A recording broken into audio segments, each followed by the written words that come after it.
Dear students, welcome to my YouTube channel biology by Deepak नैन।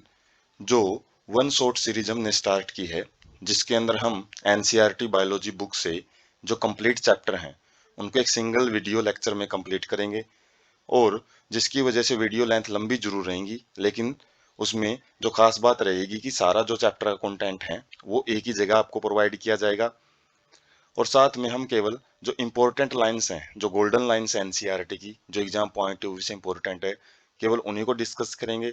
और साथ में इस कंटेंट को आपको साथ साथ में नोट करने की या स्क्रीनशॉट की जरूरत नहीं है, क्योंकि जो पीडीएफ फॉर्मेट है इस वीडियो लेक्चर का, वो आपको डिस्क्रिप्शन बॉक्स में उसका जो लिंक है वो प्रोवाइड किया जाएगा। आज हम 11th क्लास बायोलॉजी से chapter number 16 digestion and absorption के बारे में पढ़ेंगे। Digestive system. The food is basic requirement of all living organisms. जो खाना होता है वो सारे जीवों के लिए बहुत ही महत्वपूर्ण एक नीड होती है, जरूरत होती है। Major component of food are carbohydrate, protein, fats, vitamins and minerals. जो खाने के मेन मेन जो घटक होते हैं, जिसे जो भोजन है वो मिलके बना होता है। कार्बोहाइड्रेट होते हैं शुगर, प्रोटीन होते हैं जो माइनो एसिड से मिलके बने होते हैं, फैट जिसको वसा बोलते हैं हिंदी में, विटामिन्स एंड मिनरल्स। तो अलग अलग कंपोनेंट से है जो फूड वो बना होता है। Food provides energy and organic material for growth and repair of tissue. तो हमारे शरीर को खाने की जरूरत क्यों होती है? ताकि उससे एनर्जी निकाल सकें, और साथ में जो ऑर्गेनिक मटेरियल होते हैं हमारे शरीर के लिए, ग्रोथ के लिए, और जो टिश्यू टूट फूट हो जाती है तो उसकी मुरम्मत के लिए जो भी अलग अलग मटेरियल होता है वो खाने से ही लिया जाता है। Water plays an important role in metabolic process and also prevents dehydration of the body. जो जल होता है, पानी होता है, तो वो मेटाबॉलिक प्रोसेस में भी इम्पोर्टेंट रोल प्ले करता है, वो मीडियम का काम करता है, क्योंकि जितनी भी रिएक्शन होती हैं वो वाटर में ही होती हैं। और एक लिविंग बॉडी है, जो एनिमल है की बॉडी होती है, वो 70 से 80% तो वाटर से ही मिलकर बनी होती है। और साथ में ये बॉडी को डिहाइड्रेशन से बचाता है। पानी जब यदि शरीर में चला जाता है, तो यदि वो शरीर से आउट जल्दी जल्दी होता है तो उसको डिहाइड्रेशन बोलते हैं। तो उससे भी वाटर ही उस प्रॉब्लम से भी वाटर ही बचाता है। Bio macromolecule broken down and converted into simple substance in the digestive system. तो डाइजेशन क्या होता है? जो भी हमने ऊपर फूड के अलग अलग कंपोनेंट देखे हैं, कार्बोहाइड्रेट, प्रोटीन, फैट, तो इनको सिंपलर फॉर्म में तोड़ा जाता है। तो जो प्रोसेस होती है to break complex substance into simple substance, उसी को हम डाइजेशन बोलते हैं। और जो सिस्टम हमारे शरीर का इसमें पार्टिसिपेट करता है उसको डाइजेस्टिव सिस्टम बोलते हैं, पाचन तंत्र। डाइजेशन क्या है? Process of conversion of complex food substance to simple absorbable का मतलब है ताकि उसको आसानी से अवशोषित किया जा सके। किसके द्वारा? डाइजेस्टिव सिस्टम के द्वारा। उस प्रोसेस को डाइजेशन बोलते हैं। जो डाइजेस्टिव सिस्टम है हमारी बॉडी का, तो एक एलिमेंट्री कैनाल होती है जिसको फूड पाइप बोल सकते हैं, जहाँ से खाना है पूरा ट्रेवल करता है माउथ टू एनस, जो अलग अलग ऑर्गन आएंगे। और साथ में कुछ एसोसिएटेड ग्लैंड होती हैं, ग्रंथियां, जो कि डाइजेस्टिव जूस हैं, डाइजेस्टिव जूस जिसके अंदर इंजाइम होते हैं, फूड डाइजेस्टिंग इंजाइम, वो प्रेजेंट होते हैं। तो उन्हीं दोनों से मिलकर डाइजेस्टिव सिस्टम है वो बना होता है। तो स्टार्ट करते हैं, पिक से देखते हैं। स्टार्टिंग में जो ह्यूमन बॉडी होती है उसके अंदर जो अलग अलग ऑर्गन देख सकते हैं। जैसे जो माउथ से एक पाइप जाती है, फूड पाइप, और वो लंग्स से, लंग्स, दोनों लंग्स के बीचों बीच जाती है विंड पाइप के साथ साथ में, और वो जाके स्टमक में ओपन होती है। और साथ में लीवर होता है, एक सेसरी ग्लैंड का काम करता है। और जो स्टमक है वो स्मॉल इंटेस्टाइन में ओपन होती है, स्मॉल इंटेस्टाइन, लार्ज इंटेस्टाइन में। और जो कि लास्ट में फिर एनस के जरिए जो अनडाइजेस्टेड फूड है उसको रिमूव कर दिया जाता है। तो हम जो एग्जैक्ट पोजीशन होती है डाइजेस्टिव सिस्टम की एक ह्यूमन बॉडी के अंदर, वो यहाँ से एक आइडिया लगा सकते हैं। जबकि अलग अलग जो ऑर्गन होते हैं एलिमेंट्री कैनाल के और जो डाइजेस्टिव सिस्टम के, जैसे देख सकते हैं माउथ होता है, माउथ बक्कल कैविटी में एंटर जो भी ओपन होता है, जो माउथ एक ओपनिंग का ही काम करता है जस्ट।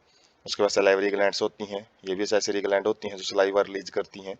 इनके बारे में डिटेल में एक एक करके देखेंगे। उसके बाद फेरेंक्स आता है एक रीजन, जो कि कॉमन चैम्बर होता है एयर वाली कैविटी का, और जो बक्कल कैविटी है, दोनों आके मिल जाती हैं। उसके बाद ओसोफेगस आता है एक, जो फूड पाइप बोलते हैं। फूड पाइप स्टोमक में जाता है, और स्टमक से डिओडेनम पार्ट है स्मॉल इंटेस्टाइन का, वो शुरू हो जाता है।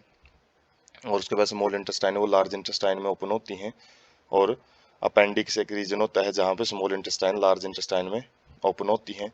और जो अलग अलग जो भाग होते हैं डाइजेस्टिव सिस्टम के, एलिमेंट्री कैनाल के, तो वहाँ पे अलग अलग सब्सटेंस का डाइजेशन और एब्जॉर्प्शन होता है। जैसे स्मॉल इंटेस्टाइन खासकर एब्जॉर्प्शन के लिए बनी होती है, स्टमक के अंदर काफ़ी सारा डाइजेशन हो जाता है। और जो पैनक्रियाज है, लीवर है, गाल ब्लैडर, जो भी बाइल जूस होता है लीवर से सिक्रीट होता है उसको स्टोर करता है। तो इन्हीं के बारे में हम कंप्लीट एक एक करके डिस्कस करते हैं, जो एलिमेंट्री कैनाल के जो एक एक भाग हैं स्टार्टिंग में। तो सबसे पहले है बक्कल कैविटी। क्या होती है ये? Begin with an anterior opening. जब माउथ अंदर ओपन होता है तो एक चैम्बर होता है, एक खाली जगह होती है जो कि बक्कल कैविटी कहलाती है। और posterior opens out posteriorly through anus. जो एलिमेंट्री कैनाल है वो माउथ से स्टार्ट होती है, और जो जो इसकी एग्जिट होती है, मतलब आउटसाइड द बॉडी कैसे खुलती है, ये पोस्टीरियर भाग में एक एनस भी एक ओपनिंग का काम करता है। Mouth lead to the buccal cavity और ओरल कैविटी। तो बक्कल कैविटी को ओरल कैविटी बोला जाता है, जिनके अंदर टीथ होते हैं काफी सारे। जो ह्यूमन के अंदर है 32 टीथ होते हैं। एंड ए मस्कुलर टंग, एक जीभ होती है। Thecodont each teeth is embedded in the socket of jaw bone. तो दो प्रकार के टीथ होते हैं। एक वो जो कि सॉकेट, सॉकेट का मतलब है खाली जगह होती है जबड़े की हड्डियों के अंदर, तो उसके अंदर जो फिट होते हैं तो उनको थीकोडोंट बोलते हैं। तो थीकोडोंट टाइप के जो टीथ हैं वो पाए जाते हैं ह्यूमन बक्कल कैविटी के अंदर। डायफायोडोंट मतलब दो set of the teeth, two set of the teeth during life, a set of temporary milk और deciduous teeth replaced by a set of permanent और अडल्ट टीथ। तो दो प्रकार के सेट पाए जाते हैं, मतलब दांत है दो बारी आते हैं। एक बारी वाले पहले वाले दांतों को मिल्क टीथ बोलते हैं, जो कि कम कम टाइम के लिए रहते हैं। और उनको डेसिडुअस टीथ का मतलब है जड़ने वाले दांत भी बोलते हैं, क्योंकि वो जल्दी टूट जाते हैं। उसके बाद जैसे ही वो टूटते हैं या फिर वो किसके द्वारा रिप्लेस कर दिए जाते हैं, अडल्ट टीथ के द्वारा, जो कि परमानेंट सेट रहता है टीथ का। तो हेट्रोडोंट डेंटाइजेशन है। तो तीसरा टाइप क्या है दांतों का? वो है हेट्रोडोंट, मतलब जो दांत हैं वो अलग अलग प्रकार के पाए जाते हैं। 32 परमानेंट टीथ हैं, वो चार प्रकार के होते हैं: incisor, canine, premolars and molars. तो इनको आई, सी, पी, एम और एम से हम डिनोट करते हैं। और जो डेंटल फॉर्मूला होता है वो होता है 2123, मतलब 2123 अपॉन 2123। इसको रिप्रेजेंट करने का यही तरीका होता है, जिसको हम जैसे जबड़ा है जो हमारा टोटल जो 32 टीथ है, इसको चार भागों में बांट देते हैं। और चार में प्रत्येक भाग में जो अरेंजमेंट है टीथ का वो कैसे पाया जाता है, दो उसमें इंसीजर पाए जाएंगे जो कि काटने का काम करेंगे। कैनाइन इंसीजर मतलब जैसे सीजर होती है कैंची काटने का काम करते हैं, और कैनाइन जैसे ये चीरने फाड़ने का काम करते हैं। एक पाया जाता है जबड़े के चौथे हिस्से में। और प्रीमोलर्स दो पाए जाते हैं, और मोलर्स, प्रीमोलर्स और मोलर्स क्या करते हैं, ग्राइंडिंग का काम करते हैं, मतलब जो भोजन के छोटे छोटे पार्टिकल बनाने का काम करते हैं। तो ये प्रीमोलर्स दो पाए जाते हैं और मोलर्स तीन पाए जाते हैं प्रत्येक चौथे हिस्से में, जबड़े के चौथे हिस्से में। तो हम फार्म उसमें पिक में भी देखेंगे ये चीज। एनामल क्या होती है? एक hard chewing surface of teeth, teeth की सबसे आउटर मोस्ट कवरिंग होती है, जो कि खाना वगैरह चबाने में मदद करती है। और मेस्टिकेशन ऑफ फूड का मतलब है भोजन को छोटे टुकड़े में तोड़ने का काम करती है। टंग क्या है? फ्रीली मूवेबल मस्कुलर ऑर्गन, ये बिल्कुल फ्रीली मूव कर सकता है। और किसके साथ अटैच होता है? जो बक्कल कैविटी है या ओरल कैविटी उसकी फ्लोर के साथ, उसके निचली सतह के साथ चिपका होता है। किसके द्वारा? ओरल कैविटी बाय ए फ्रेनुलम। फ्रेनुलम एक भाग होता है जो टंग को चिपकाने का काम करता है फ्लोर के साथ। उसके बाद है papillae, small projection on the upper surface of tongue which bear taste bud. तो ये भाग होता है जो कि एक ऊपरली सरफेस होती है, अपर सरफेस टंग की, जिसके ऊपर टेस्ट बड होती हैं। और वो क्या करती हैं, अलग अलग जो खाना है उसके टेस्ट को पता करने में मदद करती है। टेंगो रिसेप्टर बोलते हैं उसको। उसके बाद है जो बक्कल कैविटी की बात कर रहे हैं, जैसे माउथ है, माउथ दो लिप्स के द्वारा गार्ड होता है, ओपनिंग है एक प्रकार की। उसके बाद ये ओपन होता है एक चैम्बर के अंदर, एक कैविटी के अंदर। और कैविटी में अलग अलग भाग हम देख सकते हैं, जैसे जो गम्स होते हैं जो कि दांतों को अटैच करके रखते हैं जबड़े के सॉकेट के अंदर। उसके बाद ऊपर वाली जो परत होती है वो हार्ड पैलेट होती है। हार्ड पैलेट बोलते हैं। और अंदर वाला जो थोड़ा आगे वाले भाग से अंदर वाली जो सरफेस होती है, रूप होती है जो बकल कैविटी की, वो सॉफ्ट प्लेट होती है। और सॉफ्ट प्लेट में एक नीचे की तरफ एक आउटग्रोथ होती है जिसको एब्यूला बोलते हैं। और उसके बाद पैलेंटाइल टोनसिल प्रेजेंट होते हैं, दो टोनसिल भी अंदर वाली साइड में प्रेजेंट होते हैं यदि हम ओसोफेगस फेरेंक्स की साइड जाते जाएं। उसके बाद जो दांत होते हैं वो अलग अलग पाए जाते हैं, जैसे इंसीजर हैं बिल्कुल, जो यदि हम निचले जबड़े में देखें तो शुरुआत में आगे वाले जो 4 दांत होते हैं वो इंसीजर होते हैं। उसके बाद साइड में चले जाएं तो एक कैनाइन दांत इस साइड में होता है, एक कैनाइन दांत इस साइड में। तो जबड़े को हम 4 हिस्सों में डिवाइड करके देखते हैं। जैसे इस तरीके से यदि हम ट्रांसवर्स सेक्शन देखें, जितने दांत ऊपर है उतने ही नीचे प्रेजेंट हैं। और उसी तरीके से एक और नीचे हॉरिजॉन्टल सेक्शन बनाएं तो जितना सेट इस साइड में है लेफ्ट हैंड साइड में उतना ही राइट हैंड साइड में है।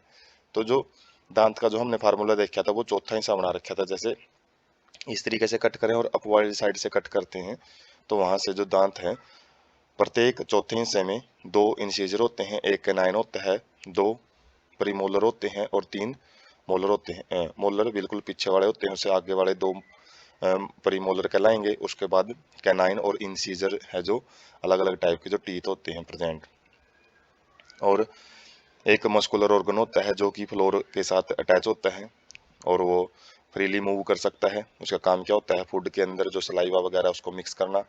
और टंग के ऊपर पैपिलिया होते हैं जो कि टेस्ट बड्स प्रेजेंट होती हैं, जो कि टेस्ट है, जो खाने का टेस्ट है उसका पता करते हैं। तो ये बकल कैविटी का कंप्लीट व्यू है।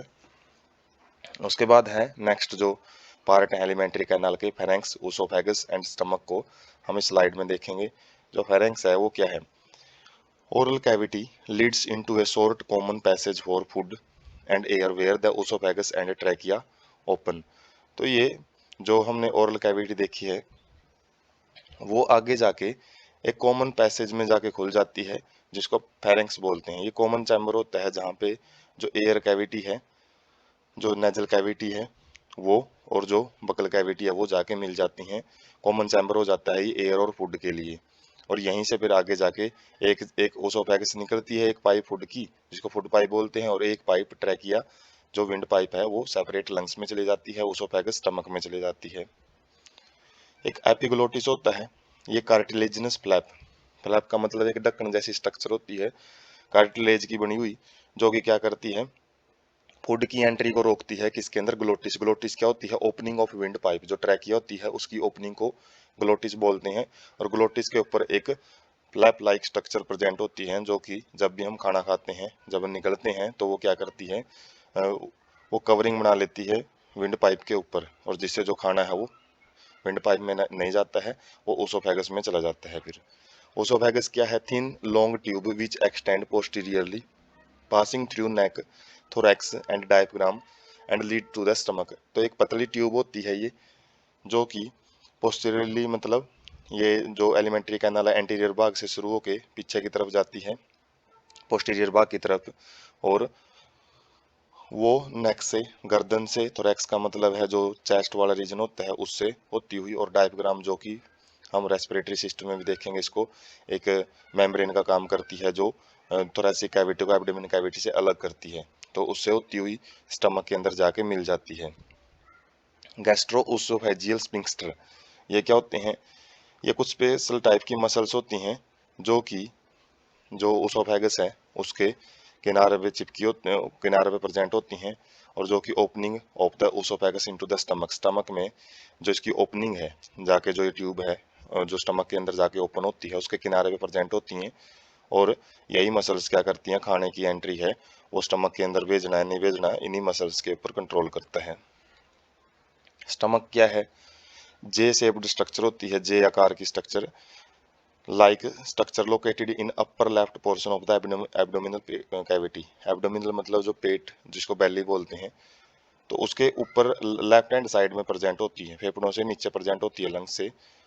और इसके 4 भाग होते हैं, कार्डियक पोर्शन जो कि हार्ट के पास होता है, कार्डियक वर्ड हार्ट से रिलेटेड होता है, इनटू विच ओसोफेगस ओपन, ये सबसे पहला भाग होता है जहाँ पे ओसोफेगस आके मिलती है, फूड पाइप आके मिलती है। उसके बाद फंडिक रीजन, उसके बाद बॉडी मेन सेंट्रल रीजन होता है ये। और पालियोरिक पोर्शन क्या होता है, विच opens into the first part of the small intestine, जो डियोडेनम में जाके ओपन होता है उसको पाइलोरिक पार्ट बोलते हैं। तो स्टार्टिंग पार्ट कार्डियक होता है, कार्डियक से उबार की ऊपर की तरफ एक उबार होता है जिसको फंडिक रीजन बोल देंगे, फिर बॉडी आ जाती है मेन, और लास्ट वाला पार्ट है पाइलोरिक पोर्शन। तो ये 4 भाग होते हैं स्टमक के। उसके बाद है स्मॉल एंड लार्ज इंटेस्टाइन, तो जो स्टमक के बाद शुरू होती हैं।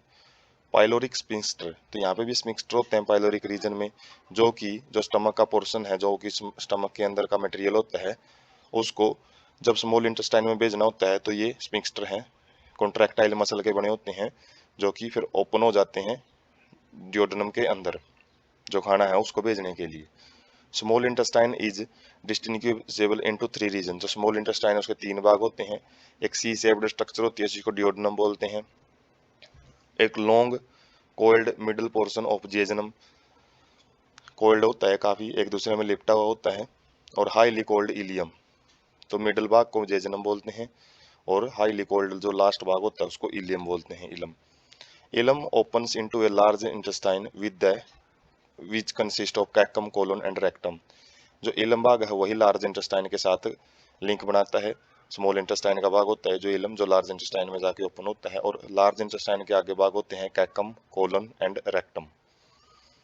कैकम क्या है? एक स्मॉल ब्लाइंड सैक विच होस्ट सम सिम्बायोटिक माइक्रो ऑर्गेनिजम्स, तो एक खाली थैली जैसी स्ट्रक्चर होती है ये कैकम, और इसके अंदर काफी सारे प्रकार के सिम्बायोटिक माइक्रो ऑर्गेनिजम्स, मतलब जैसे ई कोलाई टाइप के बैक्टीरिया वगैरह हैं वो इसके अंदर पाए जाते हैं, जो कि शरीर से खाना पानी लेते हैं और जो अनडाइजेस्टेड फूड है उसको कुछ पचाने का भी काम करते हैं।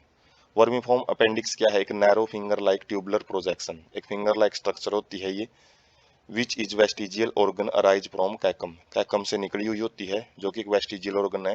वेस्टिजियल ऑर्गन का मतलब है ये पहले माना जाता है इसको एंसेस्ट्री के अंदर हमारे पूर्वजों में कुछ काम करता होगा, लेकिन अब इसका कोई फंक्शन नहीं है, इसलिए रिड्यूस्ड हो चुकी है, काफी छोटा सा भाग जो लार्ज इंटेस्टाइन का देखने को मिलता है।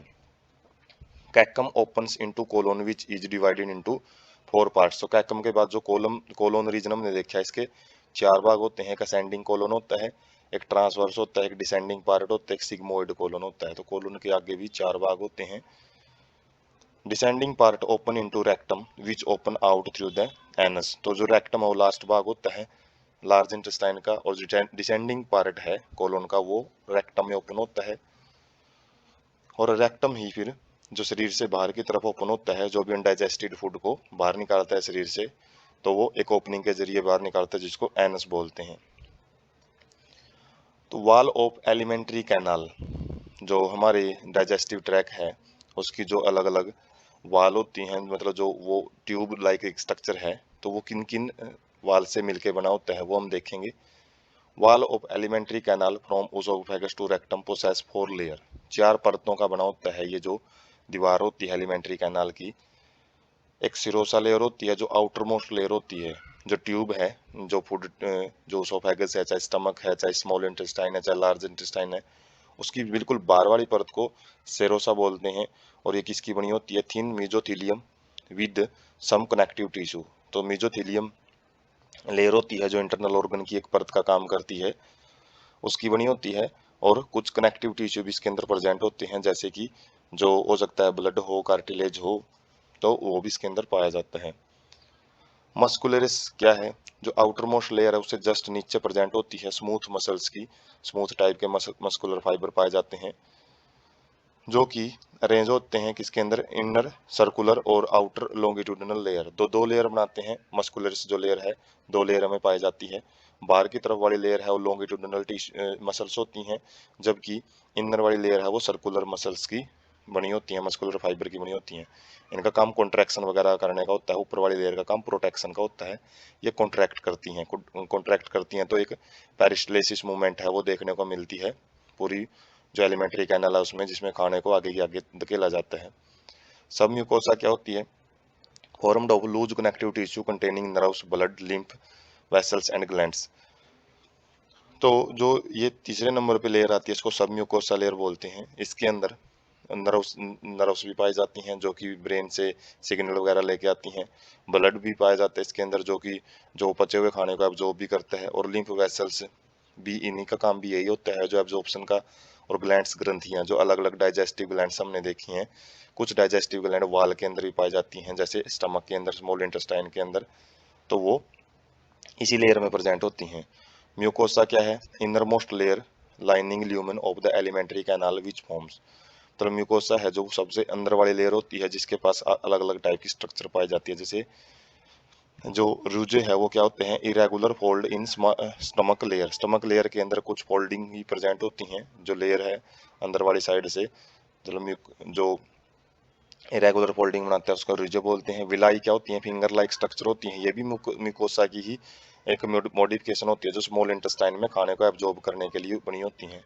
विलाई के ऊपर माइक्रोविलाई प्रेजेंट होती हैं। ये numerous microscopic projection on the cells lining villi. Villi की ही ऊपर वाले लेयर पे प्रेजेंट होती है माइक्रोविलाई, जो कि produce giving a brush border सब अपीयरेंस। जो कि ब्रश बॉर्डर का मतलब जैसे ब्रश होता है, तो उस तरीके की जो फाइबर से हैं वो बाहर निकले हुए मिलते हैं। मॉडिफिकेशन क्या कर देती हैं? ये सरफेस एरिया है जो खाने का एब्जॉर्प्शन का, फूड एब्जॉर्प्शन का, उसको बढ़ा देती हैं। लैक्टियल क्या होते हैं? Network of capillaries and a large lymph vessel supplied in villi. Villi के अंदर काफी सारे जो कैपिलरीज हैं, ब्लड वेसल्स होती हैं थिन बिल्कुल, और लिम्फ की भी वेसल्स होती हैं, उनकी सप्लाई की होती है ताकि जो खाने को एब्जॉर्ब किया जा सके, उसको, उस नेटवर्क को लैक्टियल बोलते हैं। Mucosal epithelium as goblet cells which secrete mucus help in the lubrication. जो म्यूकोसल सेल है खासकर स्टमक के अंदर या फिर अलग अलग भाग के अंदर, जो एलिमेंट्री कैनल है वो म्यूकस रिलीज करती है। और म्यूकस का काम क्या होता है? जो भी खाना है उसको लुब्रिकेट, जो भी एलिमेंट्री कैनल है उसको लुब्रिकेट बना के रखने का, ताकि खाना है आराम से आगे के आगे तरफ चलता जाए।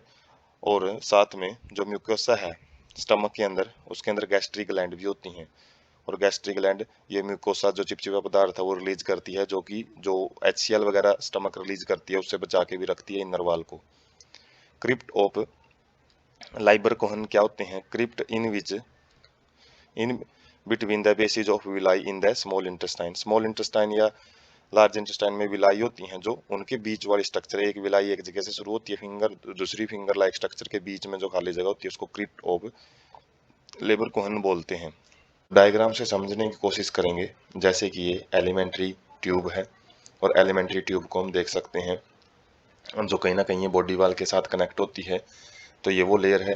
वैसे जो लेयरिंग मेन स्टार्ट होती है वो सबसे पहले लेयर बार्क वाली लेयर होती है, जिसको हम जो आउटर मोस्ट लेयर है सिरोसा लेयर बोलते हैं। ये सिरोसा लेयर है जो कि अलग अलग कनेक्टिव टिश्यू से बनी होती हैं।